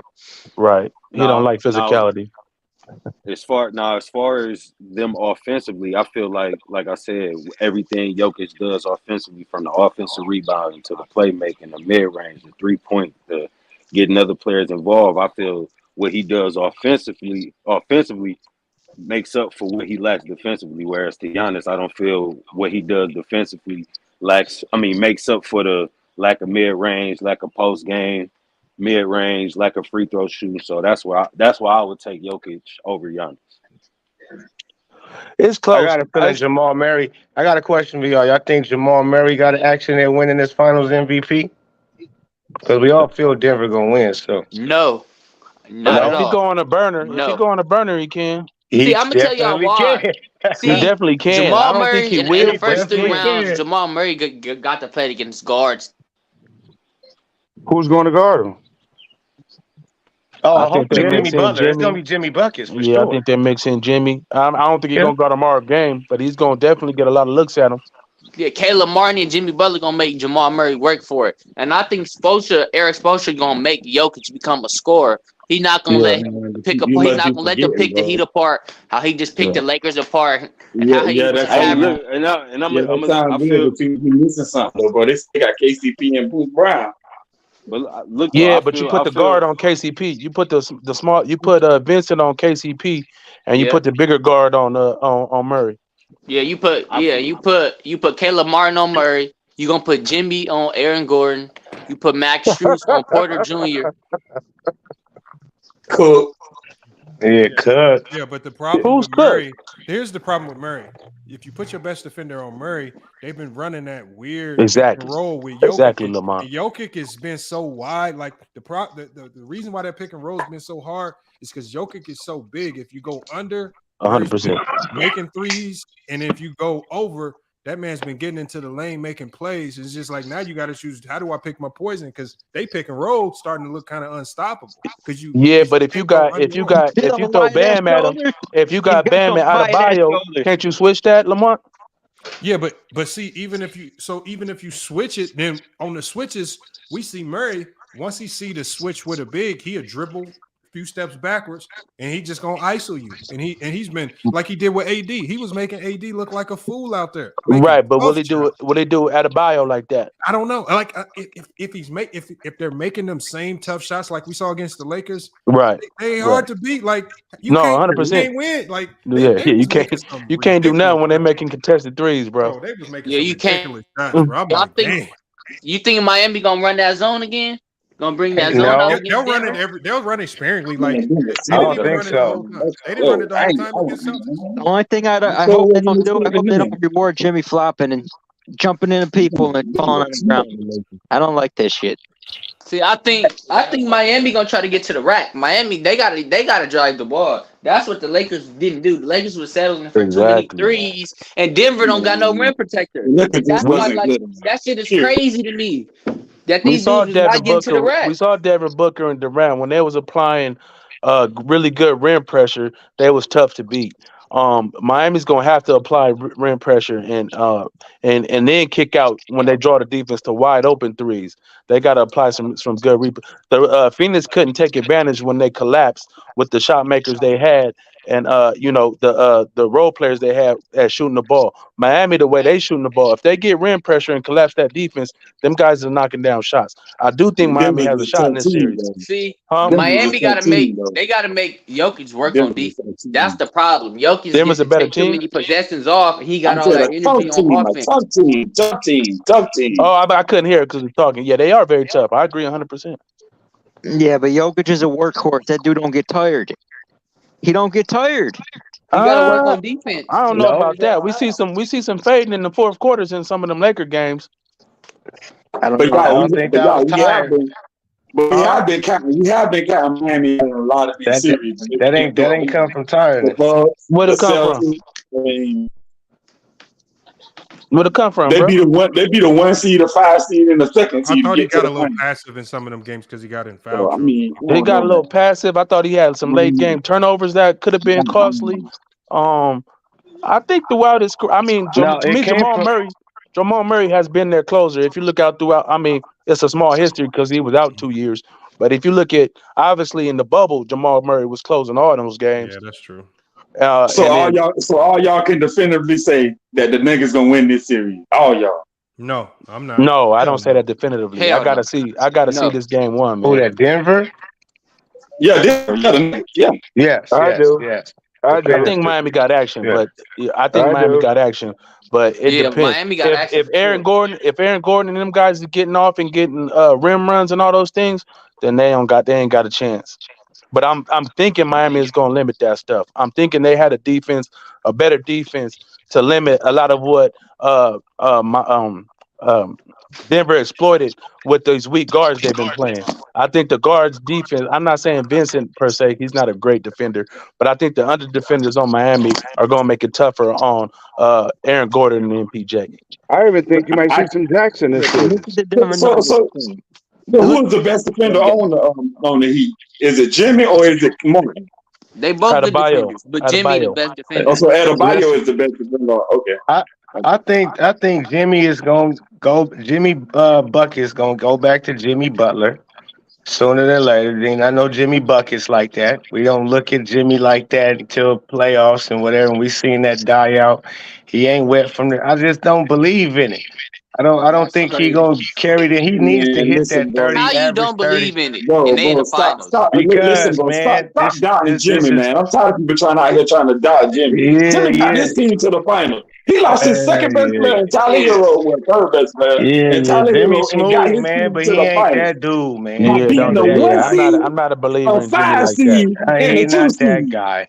He nice. You can say whatever you want to say. He ain't that guy. Hold on. You too disrespectful. What you mean he ain't that guy? You see who he just beat? Y'all trying to. How am I too disrespectful? What kind of respect has Jimmy earned in this league? What is Dude, You Jimmy saying done you in the don't was an league? believe in a 18. guy All right, who just took a don't game Jimmy and was won an the best 18 player talking in did the about what he NBA did. disrespectful Finals. like he a champ or something. Bro, Like listen, he a listen. superstar And in it this ain't got league. nothing to do with being a champ. Every NBA is Listen, not a man, champ. he's a hell of a Every leader, NBA player man. is He's a not a champ. leader. Charles He's Barkley, all these guys, they're not champs. Steve Nash, these are not champs. But right. what I'm saying is, And he But those don't those got guys guys that are nowhere near better they than type Jimmy of Butler, game. You though. trying to say he on their level? No, He he's on not on Charles their level. Barkley what you level? mean?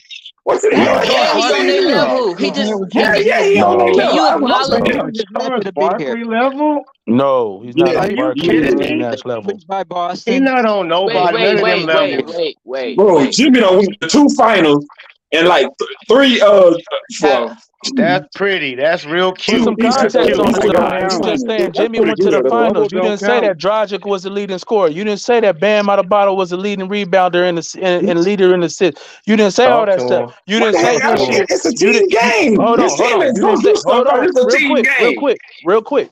There was an 8 seed this year, but then when they got to the playoffs, you didn't say that these guys was going to start shooting 40-something% from three. You didn't say that all these guys was going to step It's a up and be team playing out game, of their guy. mind. So when you talk about Jimmy, yes, Jimmy's a good player. I'm not discounting Jimmy as a good He a player. great player. He's a great player. He's top maybe 15 to 20 in the Oh league. man, I great. say That's he's beast. top. They ain't no great So wait a player. minute. So He's a you wait a good minute. So player. what you Hold telling on, me y'all. is, Hold He's on. top so 15 what to you 20 telling in me this is you league, expect the and that's teammates great. not Yeah, to in do this nothing. league, that don't make you great.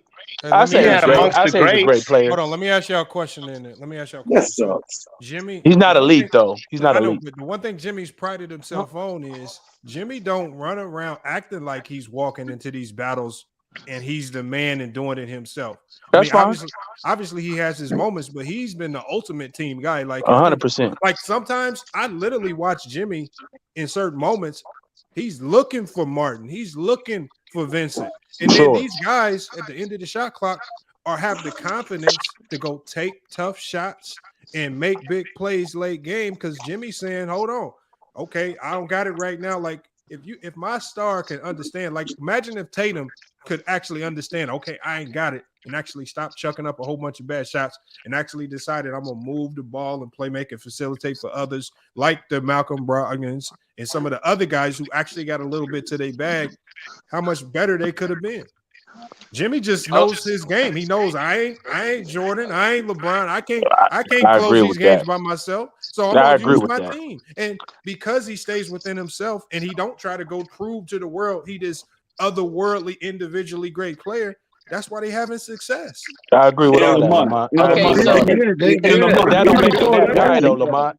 That He, makes that, him smart. That makes but him know no, who he is. no, hold but on. that Right. What He's you a Even said? more than veteran, LeBron man. in his that He's team. a good character, leader.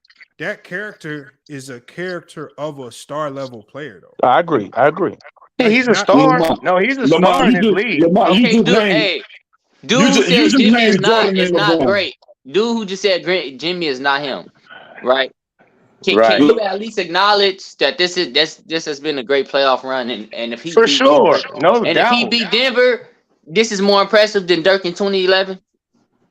Yes, because he's not even on a Dirk level. So yes, for sure. I say it's a team. But I Because say Lamont, it's culture. but I say Dirk Lamont, it's you the didn't do just nothing Miami to just beat culture. named LeBron I say all James. that, but to give Jimmy Butler individual credit, like and put him up in and nobody don't get you. You hold can't on, get hold individual on, bro. credit on the team sport, dude. Put him in the name, put him in the caliber of like pantheon great players. I'm not doing that. I'm saying this is a Bro, great team. It's a difference between Champion. individual talent and Lamont team just talent. said that Look, bro, stop it, Lamont just said that stop Jimmy it, is not LeBron and Jordan. Even stop it, LeBron and stop Jordan it, needed a team to win. That is stop it. true. I It agree. was, I agree You with see that what I'm saying? 100%. stop it, guys. No, he got It a That's was what a I'm team, great man. saying. team win, but Jimmy would get the recognition, and you guys know it. No, I'm saying when we analyze it, I know he's gonna get the recognition from the masses, of course, and they're Okay. gonna put him in the Jimmy's a top 5 player. Nah, he's not that. No. But my whole point though was I think Jimmy will come back down to who Jimmy is for real. And that's now he not Jimmy Yeah, Buckets who no is more. He he? ain't been that Uh, since the So, Bulls. so, so, He so, ain't God, been Jimmy Buckets since the break down to Bulls. us who is he? Who is he? Break it down to us. Who He's is he? Jimmy Butler now. He's an OG who's a leader in this league, who's on Hold a good on. team, who has a great culture. That's it. Bro, It's a little more than that. I ain't gonna undersell it that far. He not no OG, but he's not. He's not a top 5 player or top 10 player in my opinion. Age. Okay. Wow. See, he ain't no all gangster right. like me. Hey, can I ask a question? Dudes be talking about top 10. How do you pick a guy to be in your top 10? Hold on. Are you going off regular season success? Are we going off playoff success? 10. Like that's in the league. He in my top 10. Who? Jimmy Butler? Yeah. Oh, okay. Before this playoff run, he was top 10. I take Jimmy. I would put him there. Yeah. You would have put him top 10 before this playoff run. Nobody had Jimmy top 10 before this run. I mean, why not? Who? Okay. Oh, that's why not? Name 9 other players. Let's talk about it. Who would you put in front of him like that? Giannis. Okay. Jokic. For sure. Steph Curry. For sure. Embiid. Okay. Yeah. Luka, KD. Luka. Okay. I'm not putting KD over Jimmy Butler. No. Yeah. I was about to say. I don't know about today, KD, but okay. KD. KD over Jimmy Butler. That's 6. I'm not. That's 6. So far, we at 6. I'm not. You're not putting Devin Booker over Jimmy Butler? Oh, Devin Booker. Okay, 7. I will. See, hold on. See, you know how guys that's 7. That's 7. So far, we at 7. Let's keep going. One at a time, y'all. Everybody yelling, man. The audio's trash, man. Come on. What's his name? A.E. So we got 7 so far, fellas. We need 3 We don't more. have 7. Okay, well, what about Kawhi Leonard? Would you add Kawhi Leonard or no? Because he been hurt in the last couple. Yeah, the last. So no, disqualified. Availability is the best ability. Okay. Would you say? What about AD? What about AD? Hold on, let's do Tatum. I didn't hear Tatum yet. Would you say Tatum? No, I'm not gonna say Tatum. Would you say Brown? Hell no. No. Tatum Okay. So before this series just happened, you wouldn't have said Tatum or Brown. Tatum for sure. Oh, Tatum for I probably would have said Tatum. Come on now. Yeah. So that's 8. I'm not even putting KD and Devin Booker over. What about Anthony Davis? What about AD? No. He on the same trajectory as Kawhi Leonard. He's injured all the time. Exactly. Availability is the best ability. AD didn't play way more games than Kawhi. Hold on. No, they updated his resume. My brother. They're about to it's about to pop off. What about LeBron? What about Bron? But now you see what I mean? How hard it is to say Jimmy not top 10. You can't just oh yeah, he's definitely not top 10. Why not? It ain't too many players in the league like that. You gotta admit, what? This is recency bias. People have been picking Jimmy in their top 10, just like people been saying. Just like people been saying Jamal Murray. Just like people been saying out of the woodworks, out of nowhere, that Jamal Murray is a superstar. Wasn't nobody calling Jamal Murray a superstar before the playoffs started. So are y'all going by playoff success, regular season? Well, that's a part of it. Success? I think superstars are made in the playoffs a lot of times. When you talk about superstardom, you can elevate yourself to superstardom based off a playoff run. We all agree with that, right? No, but it's a lot going to be in the It's a lot going to be in He did it in the bubble when he was dropping 50 pieces. You know what I'm saying? And closing games.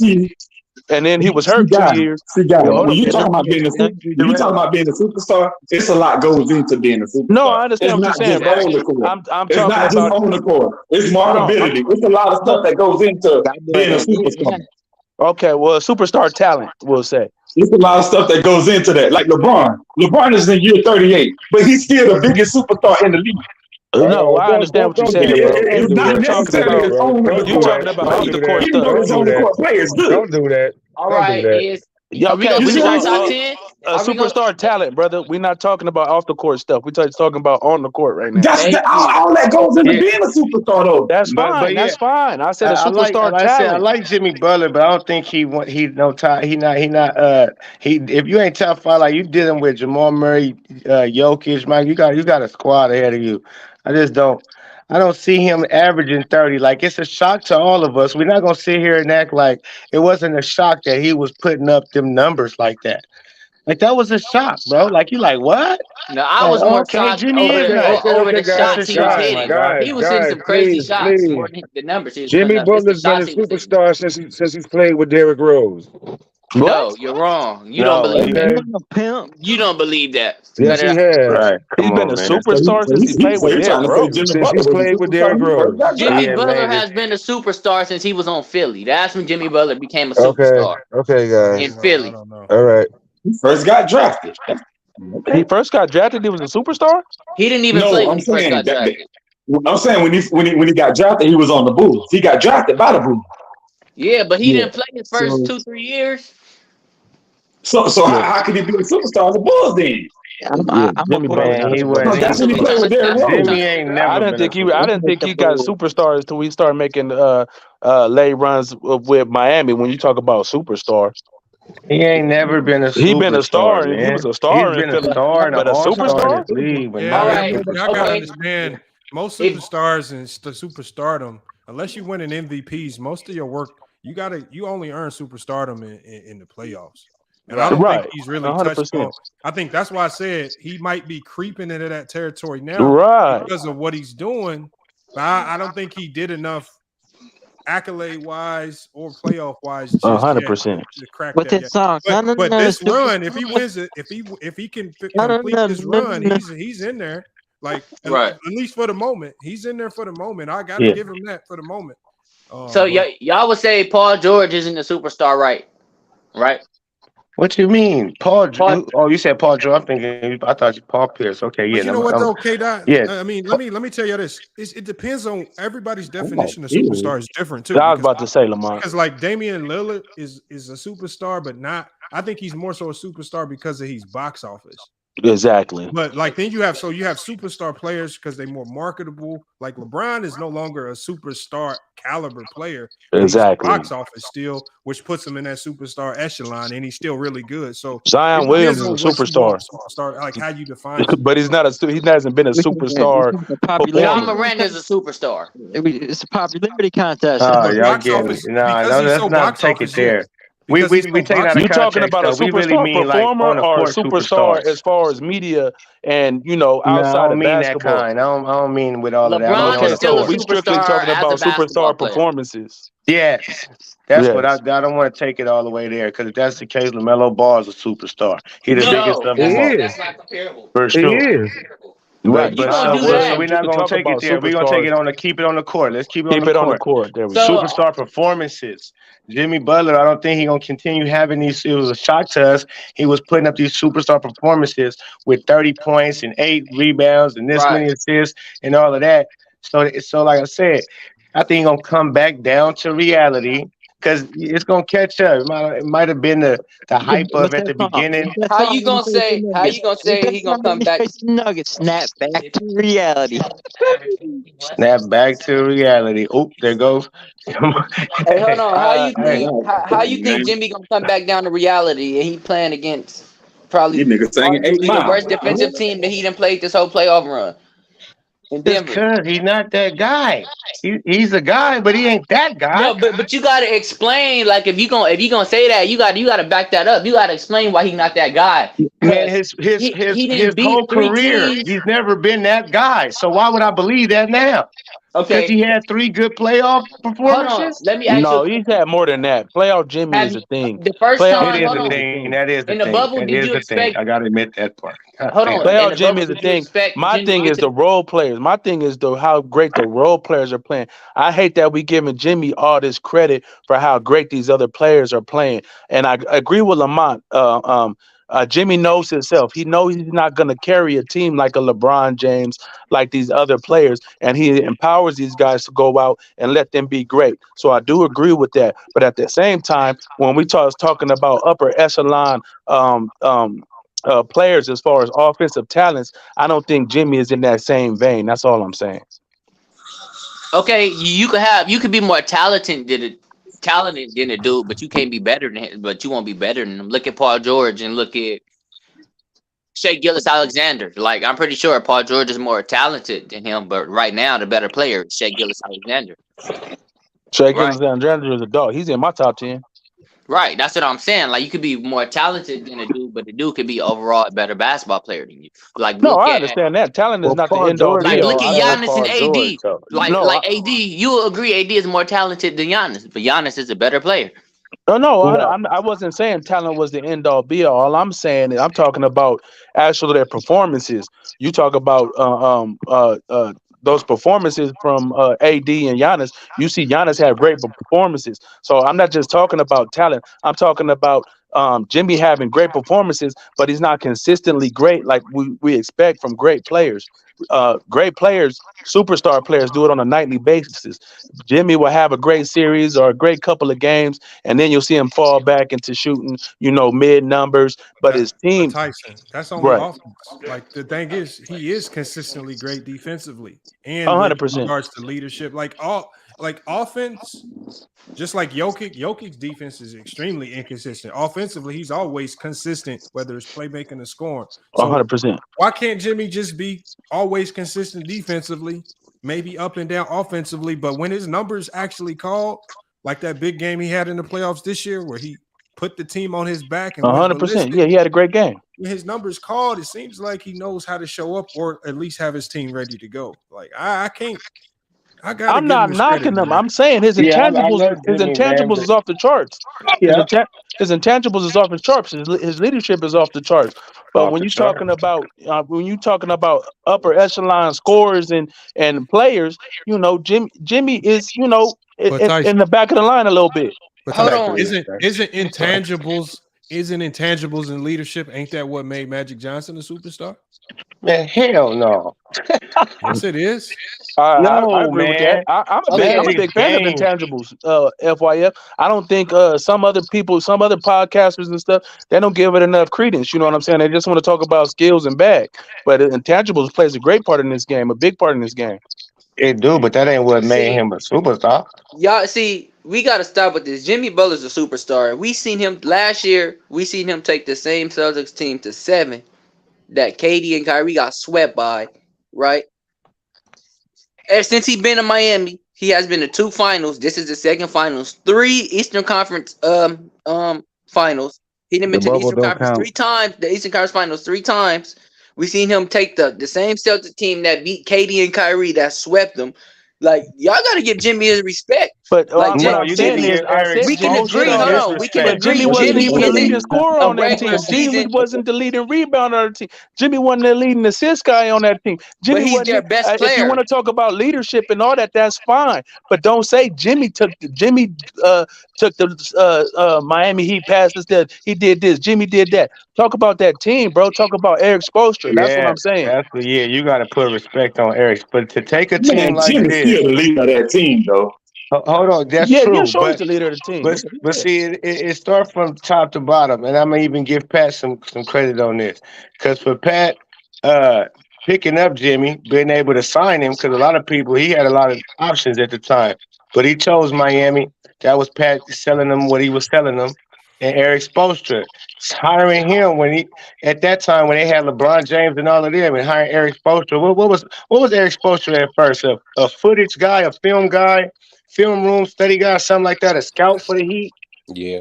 or a janitor. He could have been a janitor, I think, damn near. He got it from the Yeah, janitorial. film guy. Right. Yeah, they got it from the janitorial room. So them come and coach the squad. And he done all of this, man, with undrafted players.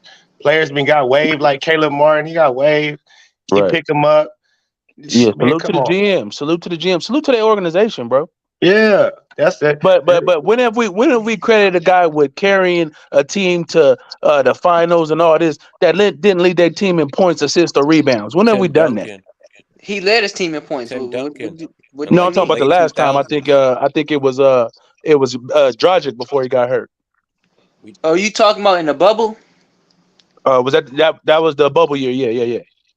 Yeah, but he was their best player when it mattered in the NBA Finals. That's what I'm saying. Like, But yeah, Dragic y'all got hurt don't and they lost. You know see what I'm saying? dudes. But If that's the case, you look credit at him for KD. getting to the Like, finals though. look at KD. If we gonna do Jimmy Butler like that, KD ain't been able to win without a super team. KD Right, can never. right. I can't see KD taking. Y'all could have seen KD taking this Miami Heat team to the finals. But no, this is why we almost don't got I'm not KD. making that Some people argument, don't bro. got him in his top 10. See? You can't.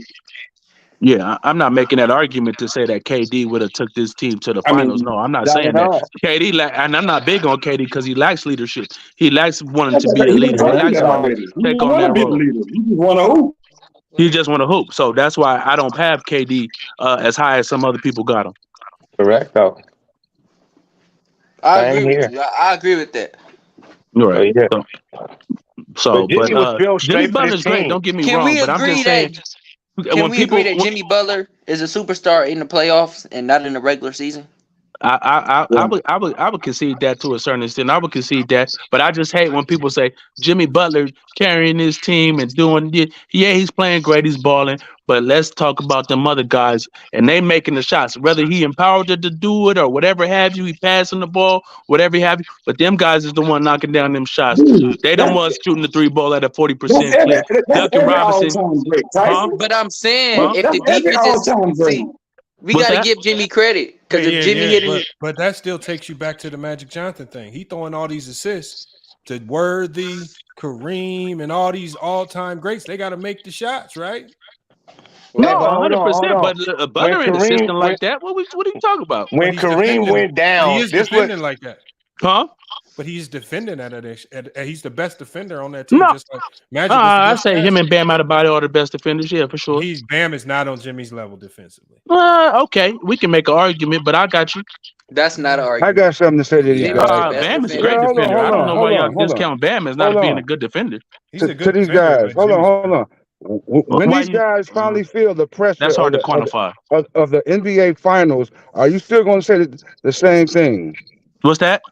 When these young guys finally feel the pressure of the NBA Finals, are you still going to say the same thing? Oh, we're going to say what? I mean, y'all should. They're in the NBA They're Finals. going to say they lost. They got talking about cooked. Denver? No. Denver or Miami? Because Denver ain't been before. Because Miami been there before. I'm talking to the person who says that this guy is saying about we should be talking about these guys who got Miami to the playoffs, this, that, and the other. I'm asking him, when these guys feel the pressure of the NBA Finals, are you still going to say the same thing? They don't have no pressure on them. And they win or they lose? If you're saying Jimmy carries them and they win, what are you saying? I'm saying when they finally feel the pressure and they lose. They the underdog. They don't got no pressure. They're going to lose. Okay, if they lose, then we're going to say that they didn't get it done. I don't understand. No. Like I say, Lamont, help me out here, bro. When they finally feel the pressure of the NBA Finals on their back. But who though? Are the big OG, I don't think everything. I hear what you're saying, OG. Let me OG, I don't think it's the fact that they're gonna feel the pressure. I think it's just gonna be that they're not good enough to beat the Denver Nuggets. It ain't about no pressure. I don't think they worried about pressure. They built a different way over there. They got the culture right, and them dudes is undrafted, not even supposed to be here. So they really playing with house money. But if that does happen, if that does happen, they're gonna look like an A seed again. They're gonna go out and shoot 30% from three, like they've been shooting all year, and they're gonna get blown off the court. So I don't. Let me get to Rico, and I got to get to Hoop Jargon. They just pulled up, man. Before we go back to everybody, Rico, man, you've been quiet right there. Wait, you can go ahead and mute yourself. What you got on it? All right, Rico ain't ready. Let me go to Hoop. Hoop, what's good, man? What's up, panel? What's everybody? It's a good discussion, man. I'm liking it.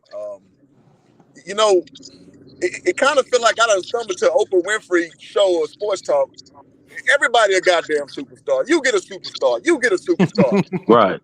Like, come on with it. Like, listen, man, I'm from Houston. Jimmy Butler from Tomball, North Houston.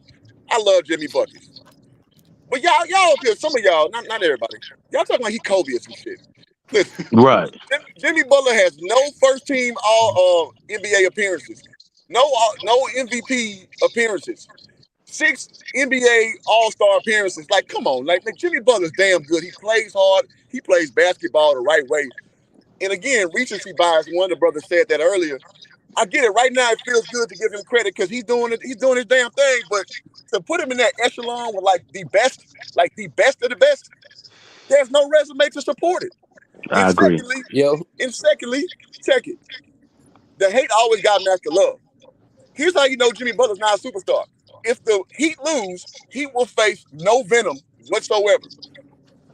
Zero, because there's no expectation for him. House money. He playing with house money. That's why they don't have no pressure. Okay, I got to push back just a little on that because when the Celtics came back and they tied that series up. Anybody who really remembers the late 2000s? Hold on, Rico, can you hear us? Yeah. Hold on 1 second. Let me say this real quick, and I'm gonna let you go. I'm saying I know Jimmy Butler. Like when the Celtics tied that series up, people it seemed like had they video titled ready to flame Jimmy Butler. I'm talking about calling him a fraud and this and that. They was ready to get him. I mean, people see what the people do. You know what I'm saying? Like, but no, they got it done though. They won. No, And that's that the was thing. more because of the 3-0 lead. FYI. But what you base that on, Not though? just because Yeah, that's because he had a 3-0, right? Yeah. Correct. Yeah, like, bro, if Jimmy went out in the second round, it would be the same exact talk about Jimmy Butler. That, oh, man, he got the AC. They was competing. It's never that, it's win or bust for Jimmy Butler. It's never that way for him. And I'm not saying that he deserved that type of scrutiny, but that's just reality. In my opinion, was more of a superstar than Jimmy Butler. Remember Carmelo Anthony in Denver? He was definitely more of a superstar in his status of the NBA. You saying it's about Jimmy, but what about a dude like James Harden? Young Go, my bad, Young Go. I wanted to get to Rico real quick because I didn't get his clear take. Let me let Rico finish, and then I'm gonna come right back to you, Young Go. For sure. No, FYI, if I was just making a comparison, if we're talking expectations from the players, I really feel like Carmelo Anthony in Denver was actually more of a superstar than what people are trying to push Jimmy Butler to on Miami. It's like Hoop Jargon said, if he would have lost in the second round, it'd be like he doesn't have enough talent on. That is a good point. That is a good point, though. Hoop Jargon had though. Jimmy does kind of get a pass. 100%. I can't lie. Yeah. He wasn't getting flamed like Jokic was getting flamed for being back-to-back MVP, losing in the second round. Right. I give you that. Like superstars get flamed like that. 100%. That's how we know Jimmy is a little less than that's how we know. Superstar status.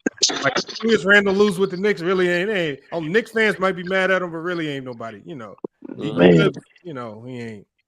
Yeah, nobody expected Jimmy Randle to win the finals or nothing. Yeah, but hold on. But there are superstars we do that with. Unless you don't consider Dame a superstar, don't you think Dame kind of gets a few? Which I don't. I don't.